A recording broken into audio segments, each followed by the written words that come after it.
बिस्मिल्लाहिर्रहमानिर्रहीम बोलते कालम के साथ मैं आमिर रज़ा खान। और जंग जो है शिद्दत इख्तियार कर गई है क्योंकि ईरान के 5 सूबों पर जो है हमला किया गया है और इसमें उनकी जो शहरी तनसीबात हैं उनको भी निशाना बनाया गया है। रेलवे स्टेशन, ट्रेन की पटरियाँ और मुख्तलिफ जो सिविलियन तनसीबात है उनको भी नहीं बख्शा गया और एयर स्ट्राइक्स जो हैं उनका सिलसिला जारी है। जुमेरात और जुमे की दरमियानी शब जो है दोबारा से इन हमलों का आगाज़ किया गया और ईरानी वज़ारत ख़ारिजा के मुताबिक इसमें तकरीबन 14 अफराद जो हैं वो शहीद हुए हैं और तकरीबन 80 के करीब जो लोग हैं वो अगर मैं एग्जैक्ट फिगर कहूँ तो 78 जो हैं उनके ज़ख्मी होने की इतला है। इसके साथ साथ जो सेंटकॉम है उसने ये कहा है कि वो अपने हमलों में मज़ीद शिद्दत लाएगा, लेकिन कल रात को होने वाले हमलों के बाद से अब तक ईरान की जानिब से जो है वो भी जवाब दिया जा रहा है। जंग की शिद्दत में हर आने वाले लम्हे के साथ इजाफ़ा होता चला जा रहा है और जो मिसाइल्स हैं वो एक दूसरे पर बरसाए जा रहे हैं। इसके जवाब में ईरान ने भी कतर, बहरीन, उर्दन में अमरीकी तनसीबात को निशाना बनाया है। फिर मुत्तहिदा अरब अमारात की तरफ से भी एक बयान सामने आया है और उन्होंने ये कहा है कि अगर अब गल्फ़ के किसी मुल्क पर हमला हुआ तो उसके पूरे गल्फ़ पर हमला समझा जाएगा और ईरान को इसका सबक सिखाया जाएगा। यानी धमकाया जा रहा है ईरान को दो तरफ से। एक तरफ से अमेरिका मुसलसल इसराइल के कहने पर हमले कर रहा है और दूसरी तरफ जो है अब गल्फ़ स्टेट्स को भी ईरान के मुद्दे मुकाबले लाने, यानी वो गेम प्लान जो नेतन्याहू और इसराइलियों का था वो आहिस्ता आहिस्ता आपको इम्प्लीमेंट होता नज़र आएगा। और मैं बहुत लंबे अरसे से कह रहा हूँ कि अमेरिका इसी सूरत में यहाँ से निकलेगा जब गल्फ़ और ईरान की आपस में जंग शुरू हो जाएगी और यही मकसद जो है यहूदियों का, ज़ायनिस्ट का जो है वो रहा है।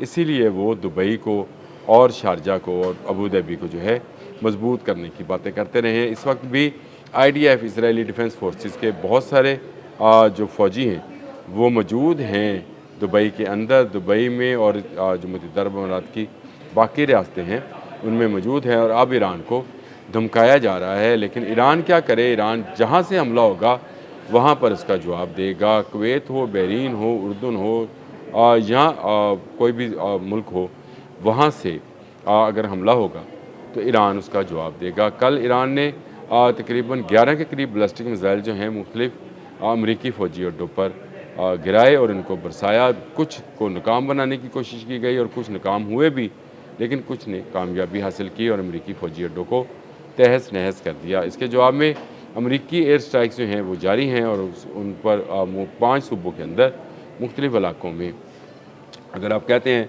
तो जनूबी बंदरगाह है जी कनार, इसमें भी धमाकों की आवाज़ें सुनी गई हैं। इसके अलावा कशम में जो है वो आवाज़ें सुनी गई हैं। फिर कल क्योंकि सुप्रीम कमांडर जो थे उनका नमाज जनाजा भी था, उनकी तदफीन भी थी, तो ये भी एक सामने रहा। इसराइल के जो वज़ीर दिफ़ा हैं इसराइली वज़ीर, उनका नाम इसराइल कार्ड्स है, उन्होंने भी तीसरी मरतबा हमलावर होने की बात की है। और यूँ ईरान के 5 सूबों में मुख्तलिफ़ शहरों में, जिनमें बौशहर भी शामिल है, जिसमें कशम भी शामिल है, उनमें जो है चगादक में भी 2 धमाकों की आवाज़ सुनी गई। मैंने कहा मैं पढ़ दूँ क्योंकि नाम जो हैं मुझसे इधर उधर ना हो जाएँ।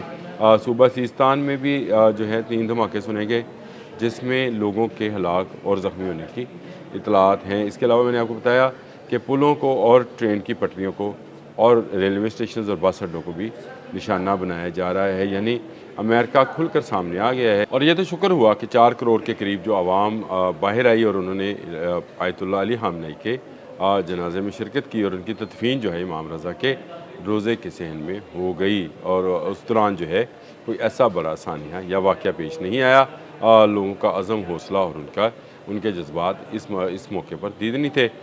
इसके बाद में अगर आपसे बात करूँ तो इस वक्त पासदारान इनकलाब जो हैं अपनी पूरी तैयारी कर रहे हैं कि वो अमेरिका को जवाब देंगे। जंग जो है वो आने वाले चंद घंटों में शिद्दत इख्तियार करेगी क्योंकि पासदारान इनकलाब 5 सूबों पर होने वाले हमले के जवाब जो है वो 5 से ज़्यादा साइट्स पर देगी। अब तक तो यही स्कोर रहा है क्योंकि 80 पॉइंट्स पर हमला किया था अमेरिका ने पहले रोज़, तो ईरान ने 85 पर, फिर 90 पर हमला हुआ तो 110 पर, और अब जो है 5 सूबों पर हमला हुआ है। तो इसका मतलब ये है कि मिडल ईस्ट की 5 रियासतें, 5 से ज़्यादा रियासतें जो हैं कम अज़ कम जो है वो उनमें जो है हमला किया जाएगा और ये जंग बढ़ते बढ़ते आगे चली जाएगी। एक तरफ पासदारान इनकलाब ने स्टेट ऑफ हॉर्मज़ का नया नक्शा जो है वो भी जारी कर दिया है। एक तरफ से कोह मुबारक से लेकर फजीरा तक जो है उन्होंने लाइन खींच दी है और इस लाइन के तहत ही वो अब आगे उन्होंने कहा है। और इस तरफ से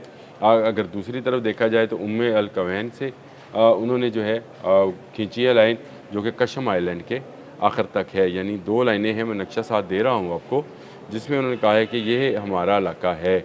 मिडल ईस्ट जो कि इस तरफ से भी इस तरफ से पानी इस्तेमाल नहीं कर सकता था, अब दूसरी जानब से भी पानियों को इस्तेमाल नहीं करेगा। और ये फजीरा जो है ये मुत्तहिदा अरब अमारात में है, तो यूँ इन पर भी पाबंदी लग गई है कि अब मज़ीद जो है जहाज़रानी मुमकिन नहीं रहेगी। अगर आप नक्शे को गौर से देखें तो ये सारा इलाका जो है पासदारान इनकलाब ने अपना इलाका करार दे दिया है, जिसमें अमान भी शामिल है। अमान को क्योंकि पहले 5 किलोमीटर, ये भी समझ लीजिए 23 किलोमीटर है जी टोटल इसकी जो आबने हमज़ की है। इसमें से जो कुछ इलाका था वो इंटरनेशनल वाटर्स में था, कुछ इलाका जो था वो अमान के साथ था और कुछ जो था ईरान के पास था। ईरान ने ये किया कि 5 किलोमीटर का जो एरिया है वो अपने लिए और 5 किलोमीटर का एरिया अमान के लिए छोड़कर बाकियों में बरूदी सुरंगें लगा दी और ये कहा कि अगर जहाज़रानी करनी है तो आप दोनों तरफ कर सकते हैं, लेकिन अमान भी टैक्स लेगा और ईरान भी टैक्स लेगा। लेकिन अमान ने ये किया कि अमेरिका के कहने पर टैक्स के बगैर जहाज़ गुजारे थे, जिस पर पासदारान इनकलाब ने सख्त रद्द-ए-अमल दिया था और ड्रोन्स जो थे उनसे फायर किया गया था। इन जहाज़ों को रोका गया था। कतर और सऊदी अरब ने ये इल्ज़ाम लगाया कि ये जहाज़ उनके हैं। उसके बाद से ये सारी टेंशन शुरू होती है और अब जो है ईरान के पासदारान इनकलाब ने आबने हमज़ का नया नक्शा जारी कर दिया है। अब वो जहाज़रानी जो बड़ी मुमकिन नज़र आती थी अमान की तरफ से अमेरिका को, उस पर भी पाबंदी लग गई है। जहाज़रानी एक दफ़े से फिर बंद है और आने वाले दिनों में आप देखिएगा कि जंग जो है ये मज़ीद शिद्दत अख्तियार करती चली जाएगी। ईरान अब जो है पहले से ज़्यादा भरपूर जवाब देगा।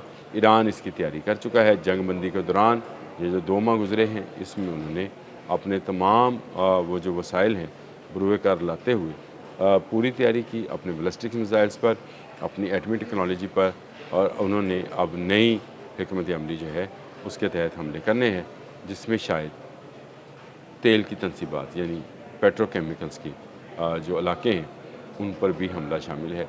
अगर खाक पे, कर्क पे, कशम पे, ये भी तेल के इलाके हैं जी।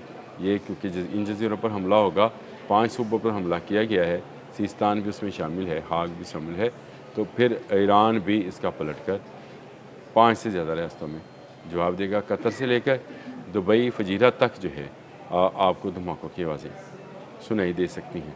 परेशान ना होइएगा, पाकिस्तान और कतर जो हैं सालसी के लिए आ गए हैं। इंशाअल्लाह ताला सालसी हो जाएगी, लेकिन इस वक्त जंग जो है वो ज़ोरों पर है। अब तक के लिए इतना ही। अल्लाह हाफ़िज़।